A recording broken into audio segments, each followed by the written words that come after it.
Roast vegetables with garlic and rosemary. Prepare the ingredients. Heat an oven to 200 degrees Celsius. Chop 2 large potatoes into quarters. Chop quarter of a pumpkin into 10 centimetre cubes. Peel 2 large beetroots and chop into quarters.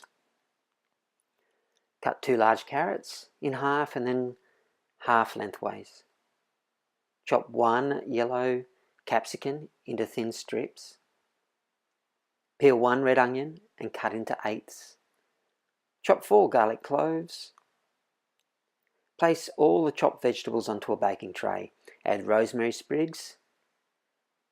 Sprinkle with some salt. Place in the oven and cook for 20 minutes. Remove the vegetables from the oven. Then turn the vegetables over and place back in the oven and cook for 15 minutes or until they're cooked. Serve on a platter.